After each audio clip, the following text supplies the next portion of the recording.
خلق کردن چی مانا؟ یعنی از نو یک چیز را پیدا کردن. تو نیست که مثلا تو اینجا درخت است، از درخت میگیری میز میسازی. این خلق گفته نمیشه، این صنعت گفته میشه. میگه صنایع خفیفه و صنایع ثقیله و صنعتکارا و پیشکارا. اما خلق کردن چی میگه که اصلا وجود نداشته و موادش هم معلوم نبوده و هیچ چیز نبوده، تو از هیچ رو چی میکنی؟ به میان میری. این خلق میگن. دنیا هیچ وجود نداشته.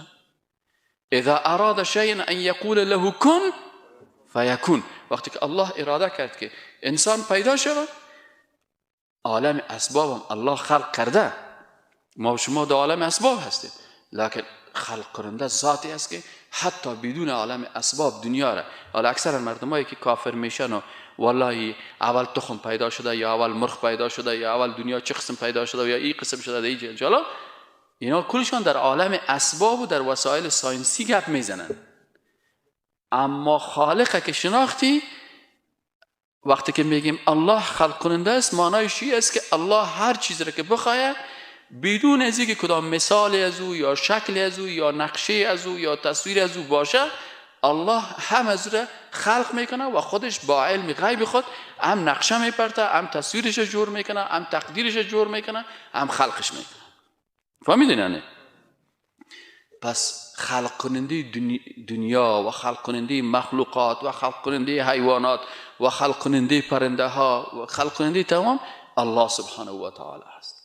پس میم سری فعل اول فهمیدیم که فعل الله خلق کردن است. پس فعل مخلوق چی است؟ مخلوق خلق کننده نیست. فعل مخلوق چی است؟ برعکس ازی. مخلوق چی است؟ مخلوق آنچه که الله برش خلق کرده دی تغییرات میاره. چه قسم تغییرات میاره؟ مثلا آب است، انرژی هست، ادیسون آمد امی سیستم گرفتن برق از آب ای کشف کرد. پس ادیسون چیزی که هیچ وجود نداشت او را نکرده، بلکه برق از کجا گرفت؟ از آب گرفت. نجار چی میکنه؟ نجار خلق کننده نیست، صنعتگر است. درخت را که الله خلق کرده، آهن را که الله خلق کرده، از او آهنگر برش اره ساخته و درخت را که الله برازی خلق کرده با اینمی اره میگیره، درخت قطع میکنه، برای ما تو یک میز میسازه.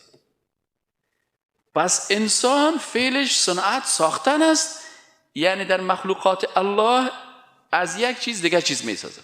از درخت الماری میسازه، اما خلق کننده الله هست. نجار نمیتونه که درختی را که اگر درخت نباشه میز بسازه، اما خالق میتونه. درخت هیچ وجود نداره، الله خلقش میکنه. پس فعل خالق شناختیم که انسان ازدواج میکنه، ازدواج کردن فعل مخلوق است، اما امی طفل امی نطفه ایره کی خلق میکنه؟ الله. و این مراحل مختلفی که این نطفه هست، بالاخره مضغه و علقه و استخوان و بالاخره روی استخوان پوست، این مراحلش که میگن، این کلش الله سبحانه و تعالی در بطن مادر اینمی موجود خلق میکنه. این موجودی که مرده هست در داخل ازی روح هم میدمانه. این الله. پس خلق کننده مخلوق کی است؟ الله هست. از این خاطر یکی از افعال الله خلق کردن است که این خلق کردن مخلوق نمیتونه. پس ما گفتیم افعال خالق بشناسیم و افعال مخلوق بشناسیم. افعال خالق به مخلوق نسبت ندیم. متوجه شدیم؟ یعنی این دنیا را نگوییم که این دنیا را مخلوق ساخته، این انسان فلانی ساخته. نه خیر. افعال خالق به مخلوق نسبت نمیدیم. و افعال مخلوق به خالق نسبت نمیدیم. مخلوق چی افعال داره؟ مخلوق خوردن داره، مخلوق نوشیدن داره، مخلوق خوابیدن داره، مخلوق ازدواج کردن است، مخلوق گرسنه شدن است، تشنه شدن است، خسته شدن است، حسادت کردن است، دروغ گفتن است، غیبت کردن است، پشیمان شدن است، ناکام شدن است، تهمت کردن است، دزدیدن است. کارهای خوب و کارهای افعال مثبت هم داره مخلوق و افعال چی داره؟ منفی داره. لکن اگر افعال مثبت هم داره، افعال است که مربوط به مخلوق میشه، دلالت به مخلوق بودنش میکنه، و اگر افعال منفی هم داره دلالت به چی میکنه؟ مخلوق بودنش. چرا؟ این فعلی که از مخلوق است به شکلی از اشکال در این ناتوانی و عاجزی هست.